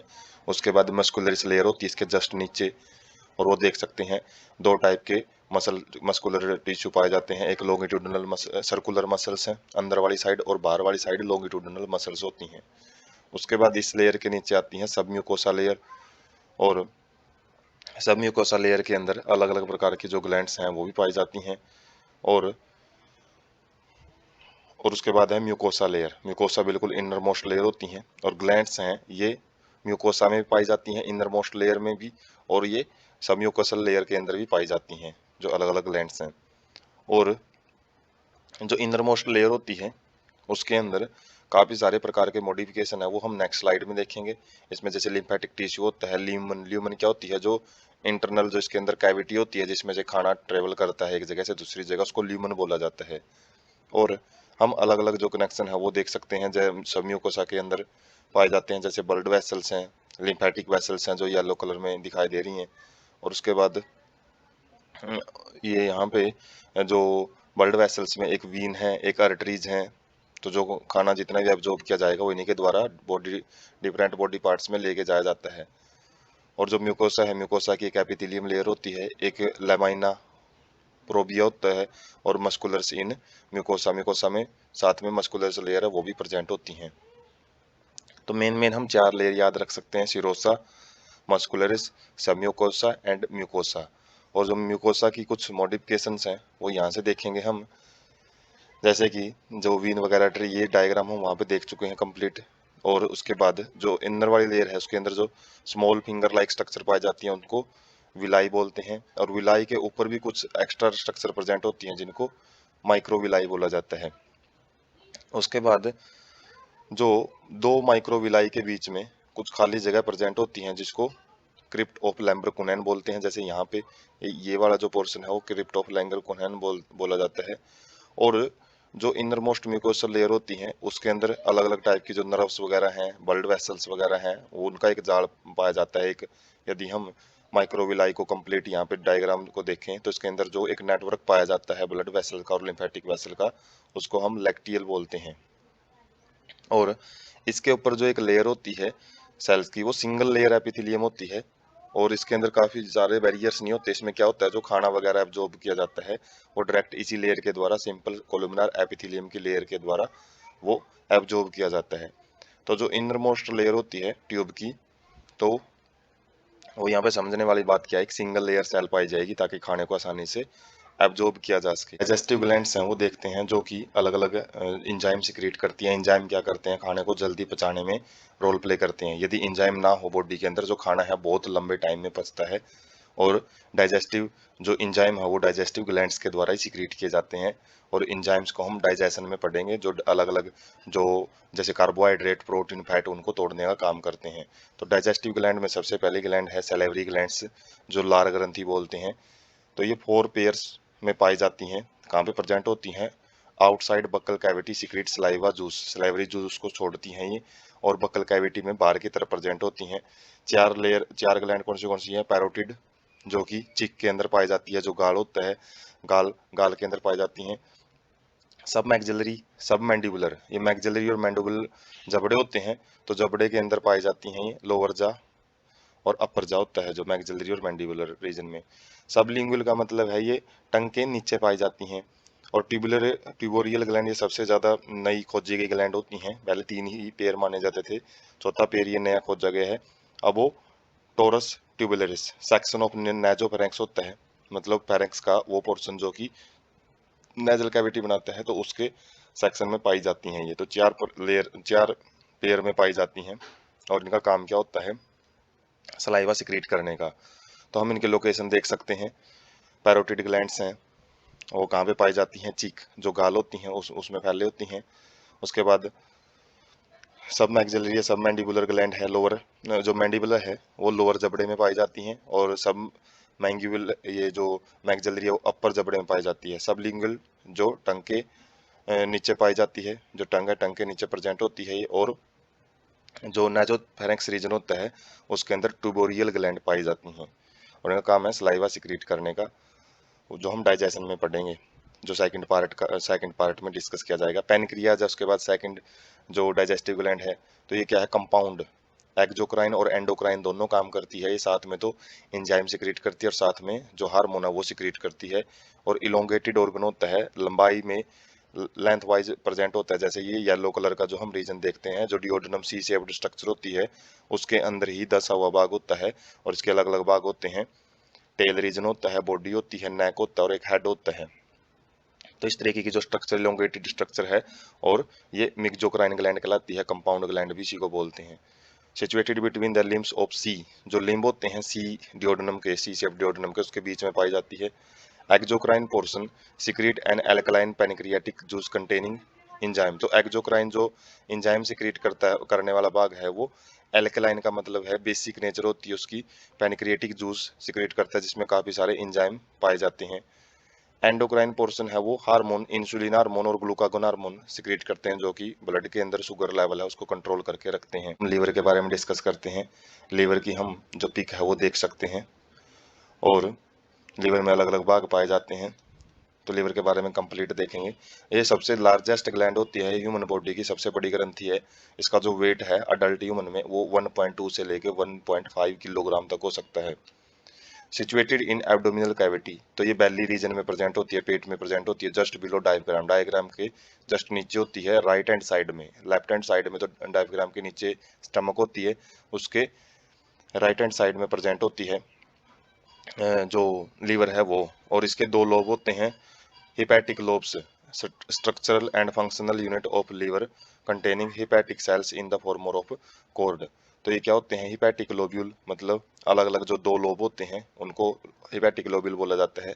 और इसके अंदर क्या होते हैं, structural and functional unit of liver इसके अंदर हिपैटिक सेल्स होती हैं, जो लीवर की सेल होती हैं। हिपैटिक जो वर्ड है वो लीवर के लिए यूज किया जाने वाला वर्ड है। तो हिपैटिक लोब्यूल लीवर के दो अलग अलग चैम्बर हैं, जैसे एक चैम्बर ये है, एक चैम्बर ये है, और इसके अंदर जो सेल पाई जाती हैं वो क्या करती हैं, कोर्ड्स के रूप में, मतलब रस्सी ही होती हैं, जैसे रस्सी की स्ट्रक्चर में प्रेजेंट होती हैं। उसके बाद ग्लीसन कैप्सूल। ग्लीसन कैप्सूल एक स्ट्रक्चर होती है, thin connective tissue sheath covering the each lobe. जो बाहर की तरफ हम एक स्ट्रक्चर देख रहे हैं, जो एक लेयर देख रहे हैं, वो लेयर क्या है, ग्लिस कैप्सूल है। और कैप्सूल क्या करता है, किसी भी चीज को प्रोटेक्ट करता है। तो लीवर को प्रोटेक्ट करने का काम ग्लीसन कैप्सूल का होता है। Bile secreted by hepatic cell. जो हिपैटिक सेल है लीवर की सेल, वो बाइल सिक्रेट करती हैं, बाइल जूस जिसको बोलते हैं। और वो हिपैटिक डक्ट से होता हुआ स्टोर किया जाता है किसके अंदर, एक थिन मस्कुलर सैक के अंदर, एक थैली के अंदर, जिसको गाल ब्लैडर बोलते हैं। तो ये जो हम ग्रीन कलर का पोर्शन देख रहे हैं, ये एक थैली लाइक स्ट्रक्चर बाइल जूस को सिक्रेट करने का काम, उसको स्टोर करने का काम करती हैं। Common bile duct, conduct of gall bladder, cystic duct along with the hepatic duct from the liver forms. तो एक साइड से तो आती है गाल ब्लैडर की डक्ट, जो हम देख सकते हैं, ये कॉमन डक्ट है, इसकी बात कर रहे हैं। और एक साइड से क्या आती है, हिपैटिक डक्ट, जो अलग अलग हिपैटिक सेल से मतलब जो भी बाइल जूस है उसको लेके आती हैं। तो अलग अलग जो डक्ट हैं वो, और गाल ब्लैडर की जो डक्ट हैं वो आके एक कॉमन डक्ट में आके मिल जाती हैं, जिसको कॉमन बाइल डक्ट बोलते हैं। Common hepatic pancreatic duct. और जो ये कॉमन बाइल डक्ट आगे जाके पैनक्रियाज से जो एक डक्ट निकल रही है उसके अंदर जाके मिल जाते हैं। Bile duct and pancreatic duct, duct का मतलब है ट्यूब, ये ओपन टुगेदर इनटू डियोडेनम, डियोडेनम में एक साथ जाके ओपन होती हैं। गार्डेड बाय स्पिंक्टर, स्पिंक्टर क्या होती है, कॉन्ट्रैक्टाइल मसल, जो कि ओपनिंग एंड क्लोजिंग का काम करती है। इनका जो भी बाइल जूस है, पैनक्रियाटिक जूस है, वो स्पिंक्टर ऑफ ओडी, तो इनके द्वारा ही वो सिक्रीट किया जाता है। तो ये स्पिंक्टर क्या करते हैं, जो कॉमन बाइल और पैनक्रियाटिक डक्ट है उसके एंड पे प्रेजेंट होते हैं, डियोडेनम पार्ट की, जहाँ पे डियोडेनम पार्ट में जाके ओपन होते हैं। और जो दोनों एंजाइम हैं, दोनों जूस हैं, पैनक्रियाटिक और बाइल जूस, वो इन्हीं के द्वारा सिक्रीट किए जाते हैं, इन्हीं की ओपनिंग से सिक्रीट होते हैं। तो डायग्राम से देखते हैं, जो common bile and pancreatic duct की बात कर रहे हैं, जैसे ये लीवर है, लीवर जो भी ऊपर से एक कवरिंग होती है, प्रोटेक्टिव कवरिंग, वो कैप्सूल होता है इसका, जिसके अंदर ये प्रोटेक्टेड रहता है। और लीवर के अंदर हम अलग अलग डक्ट देख सकते हैं कि लेफ्ट हिपैटिक डक्ट होती है, जो लेफ्ट रीजन से आती है, एक राइट रीजन से आती है, ये राइट और लेफ्ट है। लीवर के अलग अलग लोब होते हैं। और एक जो गाल ब्लैडर है वहां से एक डक्ट आती है, जिसको सिस्टिक डक्ट बोलते हैं। तो ये तीनों डक्ट हैं वो मिला के एक कॉमन बाइल डक्ट है वो बनाती है। और उसके बाद जो ये डक्ट है वो पैनक्रियाटिक डक्ट, जो पैनक्रियाज होता है एक इलोंगेटेड ऑर्गन, उससे भी एक डक्ट आती है, ट्यूब आती है, वो दोनों मिलके बाइल एंड पैनक्रियाटिक वो कॉमन डक्ट बनाते हैं। ये वाली है common duct, common bile and pancreatic duct. और इसका जो एक वाइडर रीजन होता है उसको एम्पुला, एम्पुला में वाइडर रीजन के लिए वर्ड यूज किया जाता है, एम्पुला ओवेटर बोलते हैं इसको। और ये डियोडेनम जो सी शेप्ड स्ट्रक्चर है स्मॉल इंटेस्टाइन का सबसे पहला भाग है डियोडेनम, वहां पे ओपनिंग होती है। और ओपनिंग किसके द्वारा गार्ड होती है, जो स्पिंक्टर ऑफ ओडी उनके द्वारा, मतलब जो भी बाइल जूस है और जो पैनक्रियाटिक जूस है उसको सिक्रीट करने का काम स्पिंक्टर ऑफ ओडी का होता है। डाइजेशन इन बकल कैविटी। तो जो ओरल कैविटी होता है, तो वो डाइजेशन में कैसे रोल प्ले करता है वो देखते हैं हम। Digestion is accomplished by mechanical and chemical processes. तो जो डाइजेशन होती है उसको किस बेस पे किया जाता है, कुछ मैकेनिकल एक्टिविटी की जाती हैं, कुछ केमिकल प्रोसेस भी होती हैं जो कि डाइजेशन करवाने में मदद करती हैं। मैकेनिकल में जैसे जो टीथ हैं, टंग है, वो क्या करती है, फूड पार्टिकल्स को मूव करती है। और केमिकल प्रोसेस में काफ़ी सारे जो इंजाइम है, अलग अलग केमिकल सब्सटेंस हैं, वो भोजन को छोटे टुकड़ों में तोड़ने का काम करते हैं। Function of buccal cavity. Buccal cavity के जो काम है वो क्या रहते हैं, mastication of food and facilitate of swelling. तो जो मैस्टिकेशन मतलब फूड को छोटे टुकड़ों में तोड़ के और उसको निगलने के लायक बनाना, उसका काम होता है ये बकल कैविटी का। Teeth and tongue with help of saliva masticate and mix up food. तो जो मैस्टिकेशन का काम है ये कौन करते हैं, जो टीथ हमारे माउथ के अंदर प्रेजेंट होते हैं और जो टंग होती हैं, तो ये क्या करती हैं, सलाइवा के अंदर मिक्स कर देती हैं फूड को, और साथ में जो फूड मटेरियल है उसको अच्छे ढंग से मिक्सअप कर देती है और मैस्टिकेट कर देती हैं। म्यूकस है जो, वो क्या करता है, लुब्रिकेट करता है फूड को, फूड के जो पार्टिकल्स हैं और उनको साथ में अलग अलग पार्टिकल को इकट्ठे करके एक बोलस, एक उनकी कंप्लीट एक सॉलिड स्ट्रक्चर बनाता है, जो कि एक जैसे एकजुट कर देता है, मतलब सारे फूड पार्टिकल्स को। Saliva contains electrolytes and enzyme salivary mileage and lysozyme. तो सलाइवा के अंदर जो लार होती है सलाइवरी ग्लैंड से सिक्रीट की जाती है, तो इसके अंदर काफ़ी इलेक्ट्रोलाइट होते हैं, कुछ कटाइन एनायन वगैरह होते हैं, और साथ में एंजाइम कौन से प्रेजेंट होते हैं, सलाइवरी माइलेज एंड लाइसोजाइम। तो माइलेज क्या काम करता है, ये हाइड्रोलाइटिक एंजाइम होता है। हाइड्रोलाइटिक का मतलब वाटर की प्रेजेंस में ब्रेक डाउन करता है किसका, स्टार्च का। और स्टार्च जो कि कार्बोहाइड्रेट में 30% पा जाता है। जो भी हम कार्बोहाइड्रेट लेते हैं तो उसमें 30% तो स्टार्च ही होता है। तो स्टार्च को किस में ब्रेक डाउन कर देता है, डाइसैकराइड में। डाइसैकराइड क्या होता है, माल्टोज, दो ग्लूकोज यूनिट से मिलकर बनता है। एट ऑप्टिमम पीएच, तो जो इंजाइम होते हैं उनका जो पीएच होता है लगभग वो 6.87 के आसपास ही काम करते हैं। तो जो स्पेशल सलाइवा की पीएच होती है वो 6.8 कई बार 1 मार्क क्वेश्चन में पूछ ली जाती है। जो लाइसोजाइम होते हैं ये क्या करते हैं, एंटीबैक्टीरियल एजेंट होते हैं, कि ये बैक्टीरिया वगैरह होते हैं जो डिजीज कोजिंग पैथोजन का काम कर सकते हैं, तो उनको ये खत्म करते हैं ताकि वो इन्फेक्शन वगैरह है वो ना फैला सकें एलिमेंट्री कैनाल के अंदर। Bolus conveyed into pharynx and into oesophagus by swallowing और डीग्लूटेशन। तो जो बोल्स बने हैं जो एक अडहेरिंग की वजह से बने हैं, अलग अलग जो मैस्टिकेटेड फूड पार्टिकल है उनकी वजह से, तो उसको फिर उसके बाद फेरेंक्स के अंदर भेजा जाता है जो कि कॉमन चैम्बर होता है एयर का और फूड का। और उसके बाद उसको ओसोफेगस फूड पाइप के जरिए स्टमक के अंदर भेज दिया जाता है, किस प्रोसेस के जरिए, स्वेलोइंग, जो निगलते हैं हम खाने को, और उसी को साइंटिफिकली डीग्लूटेशन बोला जाता है। Then passes down through the esophagus by the successive waves of muscular contraction। तो जो हमारी फूड पाइप होती है ओसोफेगस, उसके अंदर कुछ कॉन्ट्रैक्शंस होते रहते हैं, और उस कॉन्ट्रैक्शन की वजह से जो फूड पार्टिकल है वो स्टमक के अंदर नीचे चला जाता है। और पेरिस्टलेसिस का मतलब है ये मूवमेंट को बोला जाता है, जो मस्कुलर कॉन्ट्रैक्शन होते हैं इस पार्टिकुलर टाइप मूवमेंट को पेरिस्टलेसिस बोला जाता है। Gastroesophageal sphincter control passage of food into the stomach. तो गैस्ट्रो का मतलब होता है स्टमक से रिलेटेड वर्ड यूज किया जाता है गैस्ट्रो। तो गैस्ट्रो ओसोफेजियल का मतलब है स्टमक और ओसोफेगस के बीच में जो इंटरकनेक्शन का काम करते हैं स्फिंक्टर होते हैं, कुछ कॉन्ट्रैक्टाइल मसल, और जब वो स्फिंक्टर ओपन होंगे तभी जो खाना है वो स्टमक के अंदर एंटर करेगा। और इसको हम मूविंग डायग्राम से देखते हैं, जैसे खाना खाते हैं तो ये मैस्टिकेशन और ये जो दांत वगैरह है उसको क्या करते हैं, छोटे पार्टिकल्स के अंदर तोड़ देते हैं, और जो सलाइवा वगैरह है उसके अंदर अच्छे ढंग से उसको मिक्स कर देते हैं। तो कोई भी खाना हम खाते हैं तो सबसे पहले उसकी मैस्टिकेशन होती है, और उसके बाद जैसे ही खाने को हम निगलेंगे तो वो ओसोफेगस से होता हुआ किसके अंदर जाएगा, और स्टमक के अंदर। तो पहले तो ये फेरेंक्स के अंदर जाता है मैस्टिकेटेड फूड, ये फेरेंक्स रीजन है। और उसके बाद ये जो हम देख सकते हैं एपिग्लोटिस है जो कि विंड पाइप को कवर कर रहा है, और इस रीजन को हम देख सकते हैं। वैसे तो सांस लेते टाइम ये खुला रहता है एपिग्लोटिस, लेकिन जैसे देखो खाना आ रहा है तो ये वाली पाइप को ये बंद कर रहा है यहाँ से, यहाँ पे देख बंद कर गया यहाँ पे। और जो फूड पार्टिकल है वो हमारा ओसोफेगस से होता हुआ स्टमक में चला जाता है। उसके बाद स्टमक में डाइजेशन कैसे होता है, स्टमक में जो फूड गया है उसका क्या बनेगा, आगे कैसे उसको तोड़ा जाएगा वो देखते हैं। Mucosa of stomach has gastric gland with 3 major type of cell. Mucosa जो लेयर हमने डिस्कस की थी एलिमेंट्री कैनाल की अलग अलग लेयर, तो उनमें म्यूकोसा लेयर होती है जो इंटरनल लेयर, तो उसके अंदर कुछ गैस्ट्रिक ग्लैंड होती हैं, कुछ ग्रंथियां होती हैं जो कि 3 प्रकार की सेल वो लिए होती हैं। तीन में एक तो म्यूकस नेक सेल होती हैं जो कि म्यूकस रिलीज करती हैं। उसके बाद पेप्टिक और चीफ सेल, ये क्या होती हैं, जो कि प्रो इंजाइम पेप्सिनोजिन रिलीज करती है। प्रो इंजाइम का मतलब है इनएक्टिव फॉर्म रिलीज करती है पेप्सिनोजिन, एक इंजाइम है जो कि पेप्सिन में कन्वर्ट होता है। और पेरिटियल और ऑक्जेंटिक सेल्स क्या करती हैं, ये HCl सिक्रिएट करती हैं, हाइड्रोक्लोरिक एसिड, और कुछ इंट्रिंसिक फैक्टर भी रिलीज करती हैं जो कि जो विटामिन B12 होता है उसको एब्जॉर्ब करने में मदद करता है हमारे स्टमक के अंदर। तो इनका काम देखते हैं। स्टमक क्या करती है, जो खाना है उसको 4 से 5 घंटे के लिए स्टोर करती है। तो सबसे पहले जो खाना हम खाते हैं उसको स्टमक ही स्टोर करती है। Food mixes thoroughly with acidic gastric juice of stomach by churning movement of its muscular wall, जिसको काइम बोलते हैं। अब जो फूड है, फूड जो भी अलग अलग डाइजेस्टिव जूस यहाँ पे रिलीज हो रही हैं तो उनके द्वारा मिक्स कर दिया जाता है उनको। और एक मूवमेंट होती है चर्निंग मूवमेंट, वो हम जिप में देखेंगे आगे एक मूविंग डायग्राम किस प्रकार की मूवमेंट होती है, और वहां से जो मटेरियल बनता है उसको काइम बोला जाता है।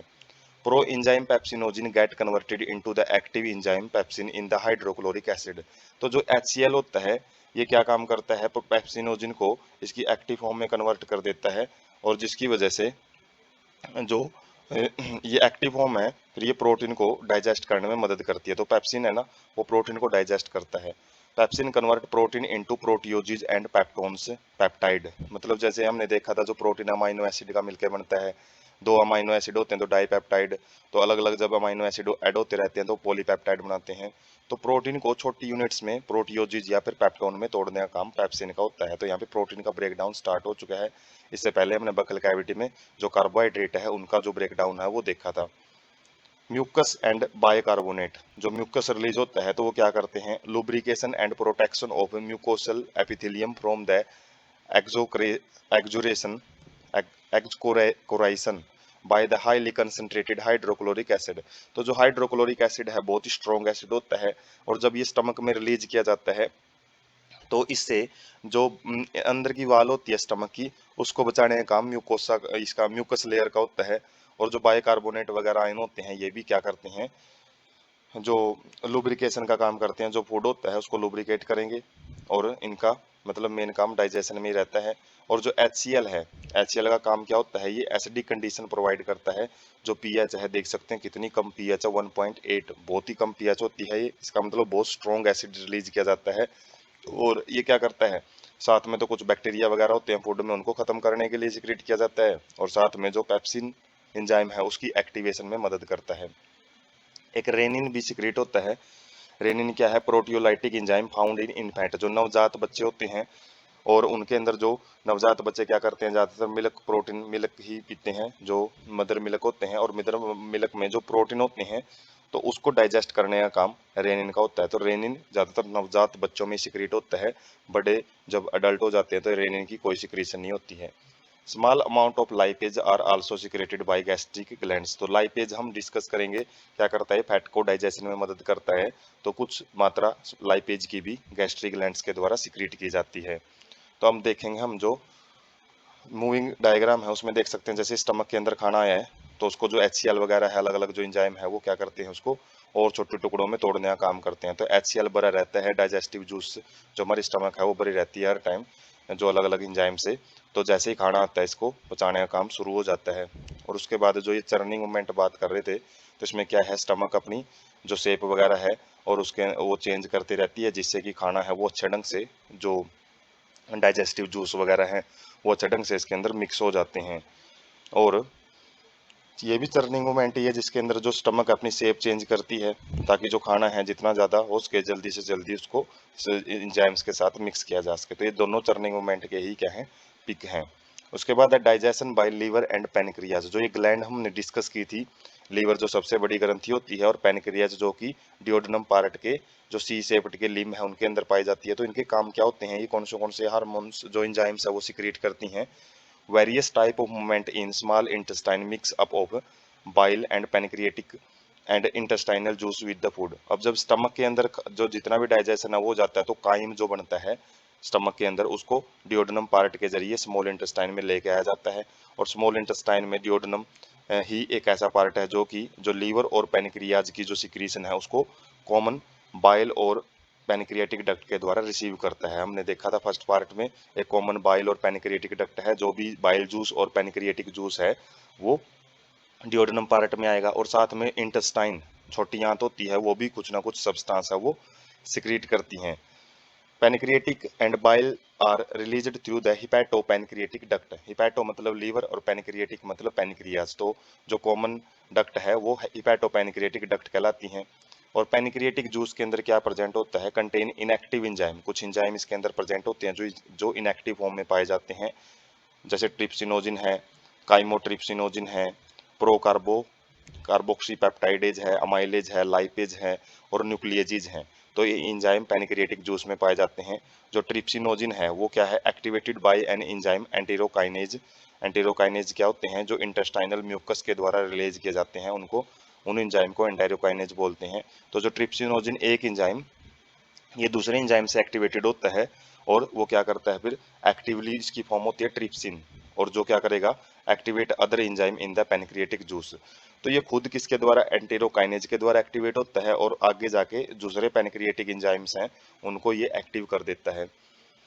और बाइल क्या होता है, रिलीज्ड इनटू डिओडनम, जो बाइल जूस होता है वो डिओडनम के अंदर रिलीज किया जाता है, और उसके अंदर बाइल पिगमेंट बिलिरुबिन और एंड बिलीवर्डिन नाम के पिगमेंट मतलब रंग होते हैं, वर्णक होते हैं, और बाइल साल्ट भी प्रेजेंट होते हैं, कोलेस्ट्रॉल एंड फॉस्फोलिपिड भी प्रेजेंट होते हैं, लेकिन यहाँ पे कोई भी इंजाइम बाइल जूस के अंदर नहीं प्रेजेंट होता है। और जो बाइल साल्ट होते हैं, साल्ट मतलब अलग अलग प्रकार के साल्ट होते हैं, जैसे सोडियम बाइकार्बोनेट वगैरह का जो केमिकल सब्सटेंस हम पढ़ते हैं, तो अलग अलग साल्ट होते हैं। तो वो साल्ट क्या करते हैं, जो फैट है, फैट को इमल्सिफिकेशन मतलब उसके जो बड़े पार्टिकल होते हैं उसको स्मॉल मिसल्स मिसल्स जैसे क्लीनिंग एक्शन ऑफ सोप में हम पढ़ते हैं, हाइड्रोफिलिक एंड बाहर की तरफ होते हैं, हाइड्रोफोबिक एंड अंदर की तरफ। तो इस प्रकार के मिसल्स हैं जो बड़े फैट के मोलिक्यूल हैं उसको छोटे टुकड़ों में तोड़ने का काम करते हैं, उसी को इमल्सिफिकेशन बोला जाता है। आल्सो एक्टिवेट लाइपेज, और जो ये बाइल जूस है तो ये फैट को तोड़ने का काम भी करते हैं, और फैट को डाइजेस्ट करने वाले जो इंजाइम होते हैं, लाइपेज इंजाइम, उनको भी क्या करते हैं, ये एक्टिव कर देते हैं। और लाइपेज है वो फैट को डाइजेस्ट करेगा, फिर फैट को फैटी एसिड एंड ग्लिसरॉल में तोड़ने का काम करता है। उसके बाद हम देख सकते हैं जो इंजाइम है वो किस तरीके से एक्टिव होते हैं। जैसे कोई भी इंजाइम है, जैसे बाइल साल्ट की बात कर रहे हैं यहाँ पे, खासकर बाइल साल्ट, तो ये क्या कर रहा है, जैसे ही बड़ा जो फैट का मॉलिक्यूल है उसके साथ जाके अटैच होएगा तो उसको क्या करता है, छोटे छोटे टुकड़ों में, जैसे एक छोटा सा टुकड़ा यहाँ से लेके चला गया, तो इस तरीके से छोटे टुकड़ों को तोड़ने का काम करता है, ये इमल्सिफिकेशन होती है। और उसके बाद यहाँ पे इंजाइम का जो काम है वो दिखा रखे हैं कि इंजाइम कैसे काम करते हैं। तो जैसे हमारे पास जो ये अलग अलग पोर्शन है, ये पैनक्रियाज के जो इंजाइम है वो एंटर कर रहे हैं, लीवर के एंजाइम एंटर कर रहे हैं, और जो एंजाइम है क्या करते हैं, फैट का जो बड़ा मॉलिक्यूल छोटे मॉलिक्यूल में तोड़ा था और छोटे मॉलिक्यूल को क्या करते हैं, फिर ये छोटे मॉलिक्यूल यहाँ पे वो पड़े हैं तो इनके ऊपर जाके ये जो लाइपेज एंजाइम है वो काम करता है, और वो क्या करेगा, उसको फैटी एसिड एंड ग्लिसरॉल में तोड़ने का काम करेगा। तो जो ये पिक हैं, जो ये मूविंग डायग्राम्स हैं, वो क्या करते हैं, फैट का डाइजेशन है वो शो कर रहे हैं पैनक्रियाटिक लाइपेज के द्वारा एंड बाइल जूस के द्वारा।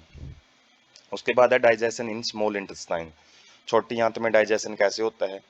गोबलेट सेल्स इन इंटेस्टाइनल म्यूकोसा म्यूकोसल एपिथेलियम विच सिक्रेट म्यूकस। तो गोबलेट सेल होती हैं इंटेस्टाइनल म्यूकोसल लेयर, जो म्यूकोसा लेयर होती है उसके अंदर, एपिथेलियम म्यूकोसल एपिथेलियम के अंदर, जो कि म्यूकस रिलीज करती हैं। ये म्यूकस वही ये सब्सटेंस है जो कि एडहेयर करके रखता है इंटेस्टाइनल जूस और सक्कस इंट्रिकस। तो सक्कस इंट्रिकस पूछ लिया जाता है कई बारी, ये क्या होते हैं, जो इंटेस्टाइन जूस अलग अलग टाइप के जो इंजाइम सिक्रीट करती हैं उसी को सक्कस इंट्रिकस बोलते हैं। Secretion of brush border cells of mucosa along with secretion of goblet cell. तो ये क्या होते हैं, जो भी ब्रश बॉर्डर सेल्स होती हैं, ब्रश बॉर्डर सेल मतलब जो माइक्रोविलाई वगैरह होती हैं, तो उनकी सेल होती हैं कुछ, जिनकी जो शेप है ब्रश जैसा, जो ब्रश हम देखते हैं ब्रिस्टल होते हैं उसके ऊपर, तो उस टाइप की सेल होती हैं। तो वो क्या रिलीज करती हैं, म्यूकस और साथ में कुछ गोबलेट सेल की सिक्रीशन, कुछ पदार्थ है जो गोबलेट सेल सिक्रीट करती हैं, उनके मिले जुले रूप को क्या बोलते हैं, इंटेस्टाइनल जूस या फिर सक्कस इंट्रक्कस। जूस के अंदर क्या क्या होते हैं, डाइसैक्राइडेज मतलब डाइसैक्राइड को तोड़ने वाले, जैसे माल्टेज है माल्टोज को तोड़ता है। डाइपेप्टाइडेज क्या करता है, जो अमाइनो एसिड के बीच में बॉन्ड है पेप्टाइड बॉन्ड, उसको तोड़ के अमाइनो एसिड अलग अलग कर देता है। लाइपेज क्या करता है, फैट को डाइजेस्ट करता है। न्यूक्लियोसाइडेज क्या करता है, जो डीएनए आरएनए है उनको तोड़ने का काम करता है। Mucus along with bicarbonate protect intestinal mucus mucosa from acid. तो जो अंदर वाली लेयर होती है, जैसे स्टमक के अंदर जो म्यूकस है वो HCl के एक्शन से बचाती है अंदर वाली लेयर को। इसी प्रकार से जो स्मॉल इंटेस्टाइन की जो अंदर वाली लेयर होती है एलिमेंट्री कैनाल की, तो उसको म्यूकस और जो बाइकार्बोनेट हैं, तो ये बाइकार्बोनेट क्या करते हैं, जो एसिडिक कंडीशन होती है काइम की, जो कि वो स्टमक से आया है, उसको न्यूट्रलाइज भी करते हैं, और साथ में जो अंदर वाली लेयर है इंटेस्टाइन की उसको बचाने का काम भी करते हैं। And provide an alkaline medium, यहाँ पे जो कंडीशन है वो बेसिक हो जाती है। स्टमक में हमने देखा था एसिडिक कंडीशन है, और यहाँ पे एल्कलाइन मीडियम पीएच है वो 7.8 चली जाती है फॉर इंजाइमेटिक एक्टिविटीज। तो जो ये अलग अलग पीएच की जाती है, जैसे स्टमक में एसिडिक पीएच है और जो स्मॉल इंटेस्टाइन है वहाँ पे बेसिक पीएच है, तो वो किसके लिए है, क्योंकि स्टमक के अंदर जो एंजाइम होते हैं वो एसिडिक पीएच पे काम करते हैं, उनके लिए ऑप्टिमम कंडीशन एसिडिक होनी चाहिए, जबकि जो स्मॉल इंटेस्टाइन है वहाँ वाले जो एंजाइम है वो बेसिक पीएच पे ही ज़्यादा काम करते हैं। तो एंजाइम की एक्टिविटी को बरकरार रखने के लिए पीएच को कम ज़्यादा किया जाता है। सब म्यूकोसल ग्लैंड्स, जिसको ब्रूनर्स ग्लैंड्स भी बोलते हैं, आल्सो प्रोटेक्ट इंटेस्टाइनल म्यूकोसा, जो इंटरनल लेयर होती है उसको बचाने का काम ब्रूनर्स ग्लैंड्स भी करती हैं। तो ये हम फूड को देख सकते हैं, जैसे ही स्टमक से आया है स्टमक से एंट्री किसके ड्यूडेनम के अंदर चली जाएगी, और ड्यूडेनम से वो अलग अलग पार्ट है, जेजिनम है, इलियम है, उनके अंदर ये आगे मूव करता रहता है। और जैसे जैसे आगे मूव करता रहेगा तो अलग अलग जो इंटेस्टाइनल जूस हैं इसको ब्रेक डाउन करते रहते हैं। तो ये मूवमेंट दिखा रखी है कि स्मॉल इंटेस्टाइन के अंदर कैसे कैसे जो फूड है वो आगे बढ़ता रहता है। उसके बाद एक्शन ऑफ इंजाइम। तो जो स्मॉल इंटेस्टाइन में अलग अलग इंजाइम है वो कैसे काम करते हैं। जैसे हमने ट्रिप्सिन पढ़ा था, ट्रिप्सिन काइमोट्रिप्सिन हो चाहे कार्बोक्सीपेप्टाइडेज है, ये क्या करते हैं, प्रोटीन हो चाहे पेप्टोन हो चाहे प्रोटीओजिज हो, तो ये प्रोटीन की अलग अलग फॉर्म होती हैं, इनको किस में बदलते हैं, डाईपेप्टाइड के अंदर।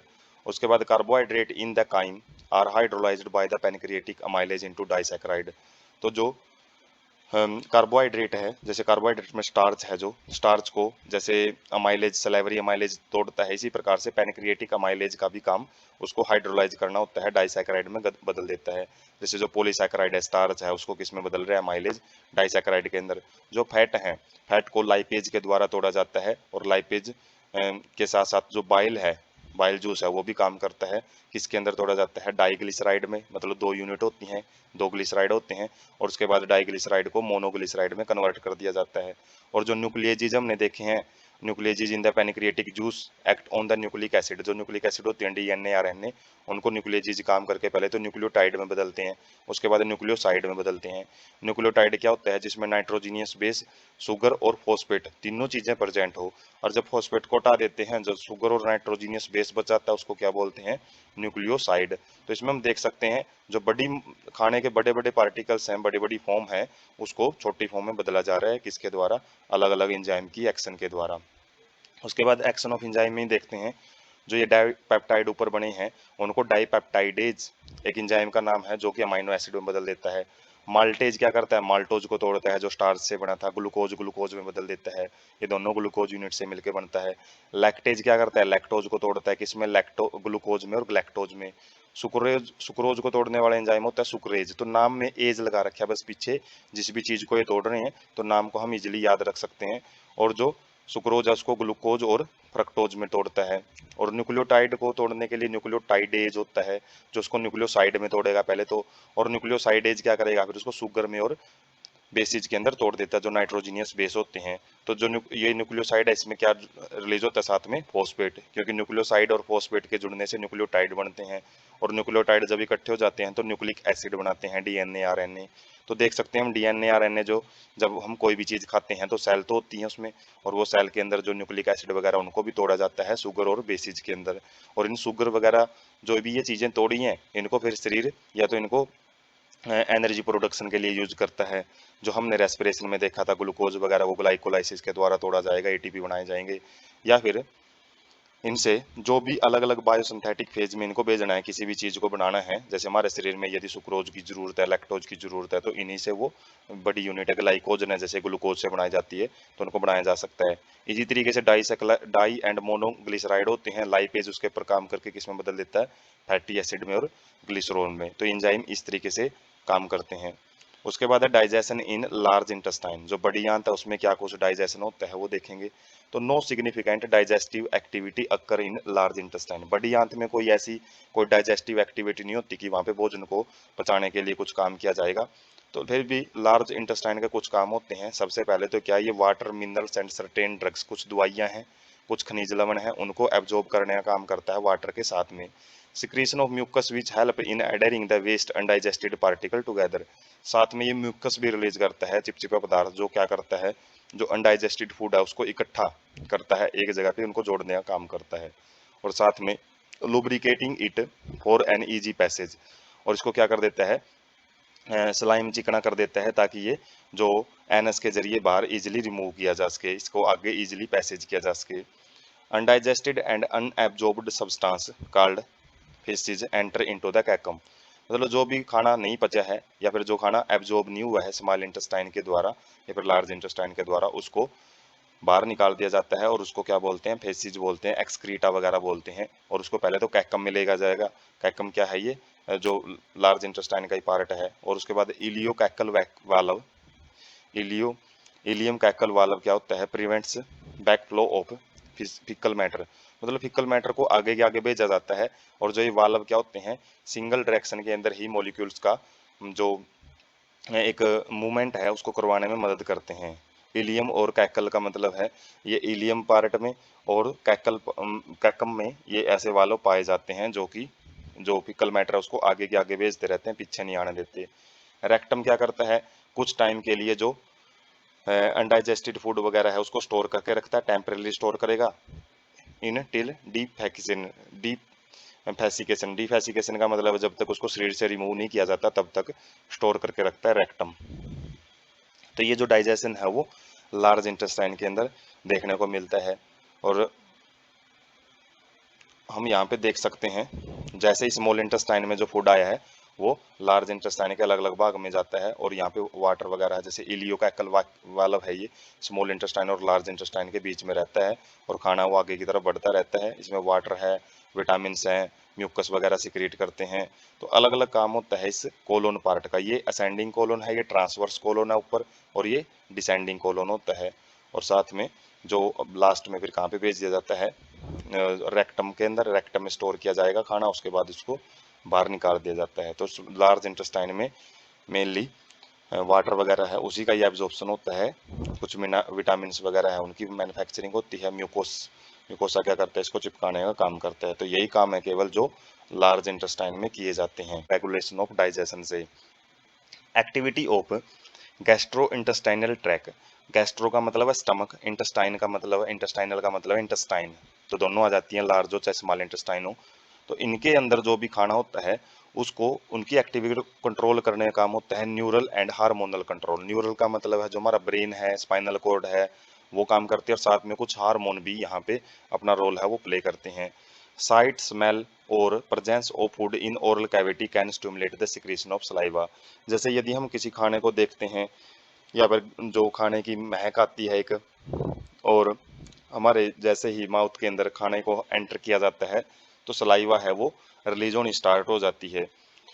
तो ये जो स्टिमुलस हैं जो सेंट्रल नर्वस सिस्टम के पास जाएंगे, और वहीं से जो सलाइवा है सलाइवरी ग्लैंड से सिक्रीट करवाया जाएगा। Gastric and intestinal secretion stimulated by neural signal. और जैसे दिमाग को पता लग जाता है वे खाने को पेट के अंदर लेके जाया जा रहा है, तो जो गैस्ट्रिक जूस वगैरह है, इंटेस्टाइनल सिक्रीशन है, इंटेस्टाइनल जूस वगैरह है, वो न्यूरल सिग्नल के द्वारा सिक्रीट किया जाता है। Muscular activity of different part of alimentary canal moderated by neural mechanism. जैसे हमने चर्निंग मूवमेंट देखी थी जो कि स्टमक में पाई जाती है, पेरिस्टलिसिस मूवमेंट है। तो ये जितनी मूवमेंट होती हैं खाने को आगे पहुंचाने की या खाने को डाइजेस्टिव एंजाइम के साथ मिक्स करने की, तो वो भी न्यूरल मैकेनिज्म से ही की जाती हैं, ब्रेन ही इसमें रोल प्ले करता है।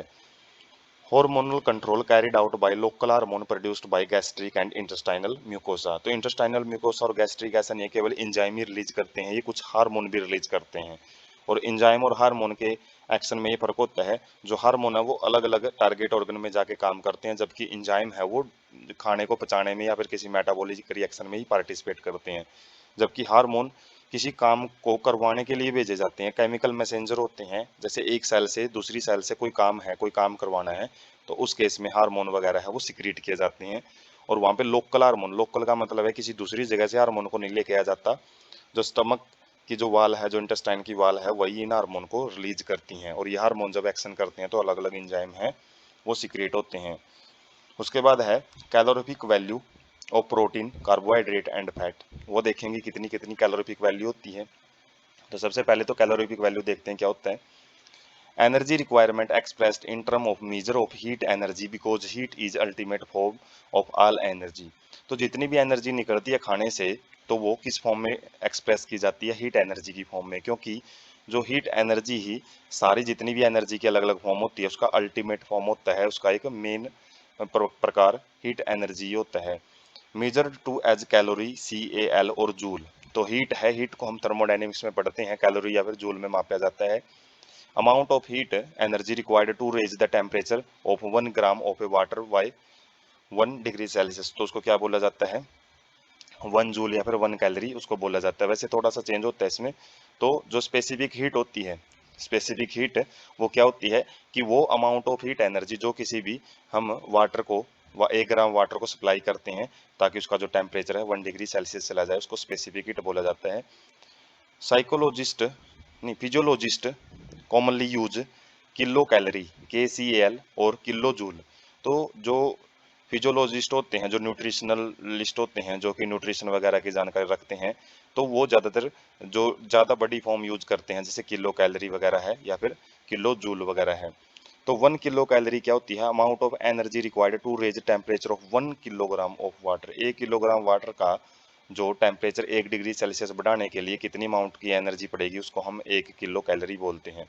Actual amount of energy combustion of 1 gram of food is physiologic value of food. और फूड की फिजियोलॉजिक वैल्यू क्या देखते हैं? 1 ग्राम ऑफ कोई भी फूड है, जैसे वो कार्बोहाइड्रेट है, प्रोटीन है, उससे कितनी एनर्जी निकल रही है, उसको हम क्या बोलेंगे? एक्चुअल अमाउंट ऑफ एनर्जी बोला जाता है। कंबस्शन का मतलब दहन, दहन का मतलब होता है ऑक्सीडेशन, जैसे ग्लूकोज का ऑक्सीडेशन होता है।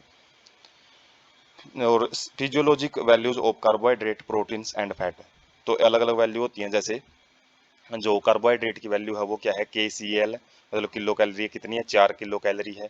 प्रोटीन की भी 4 किलो कैलोरी पर ग्राम होती है, और जबकि फैट है, फैट की 9 किलो कैलोरी पर ग्राम होती हैं। तो ये अलग अलग वैल्यू हैं, वो 1 मार्क क्वेश्चन में पूछी जा सकती हैं। तो इसमें कार्बोहाइड्रेट और प्रोटीन की तो सेम ही है, फैट की ज़्यादा एनर्जी है वो देखने को मिलती है।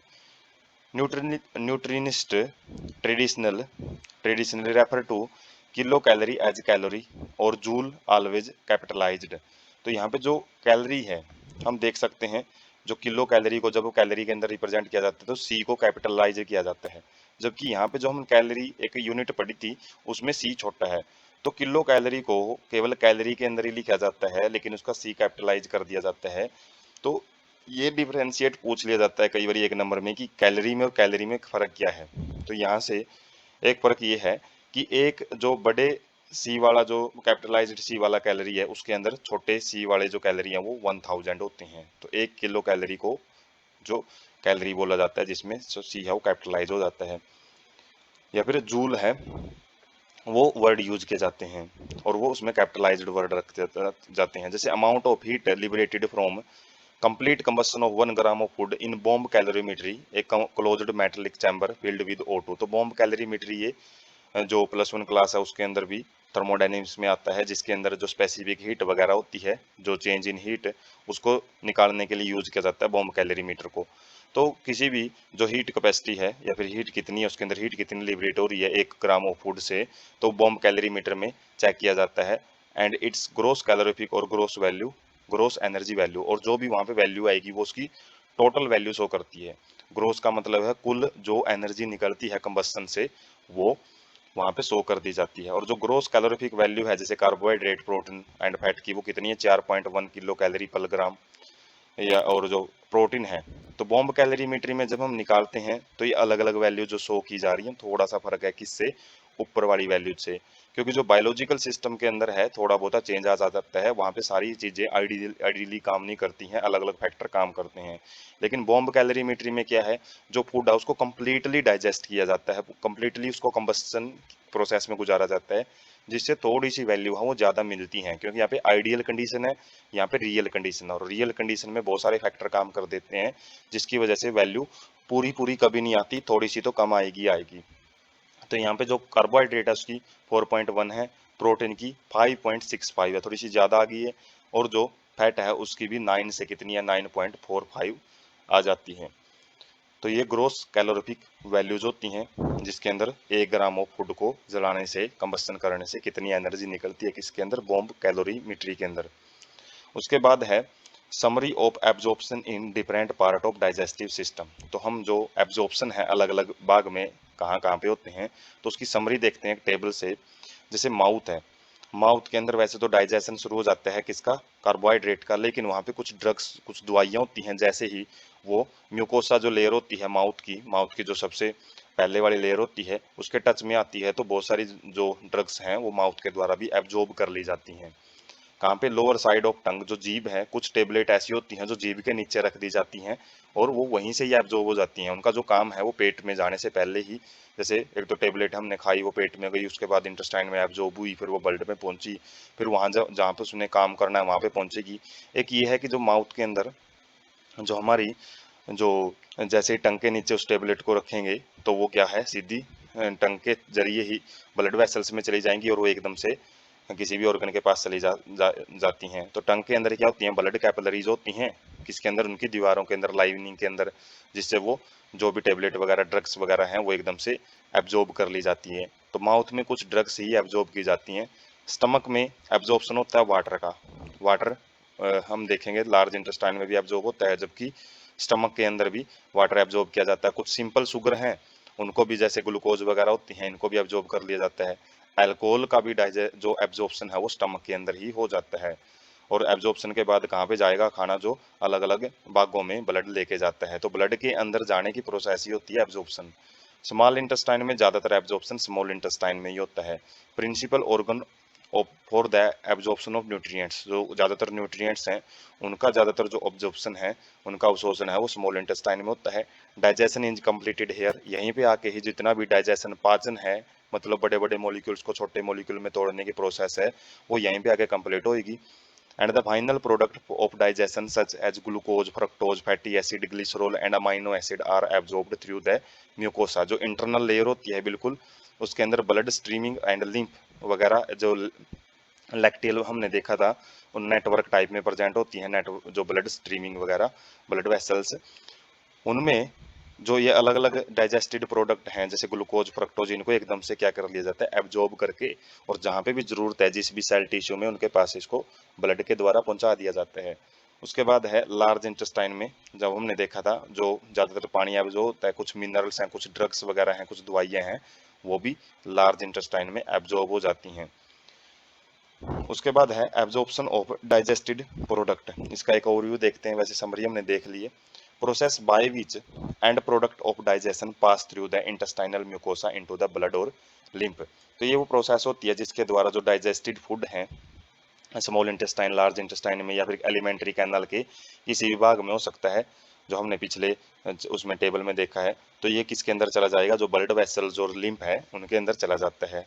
Carried out by passive, active और फैसिलिटेटेड ट्रांसपोर्ट मैकेनिज्म। तो जो डिफ्यूजन है ब्लड के अंदर, जो न्यूट्रिएंट्स हैं उनका किसी भी प्रोसेस के द्वारा हो सकता है। पैसिव के अंदर कोई एनर्जी नहीं लगती, जैसे डिफ्यूजन, और फैसिलिटेटेड डिफ्यूजन होता है। जबकि एक्टिव के अंदर क्या है, एनर्जी का अपटेक किया जाता है एक्टिव ट्रांसपोर्ट के अंदर।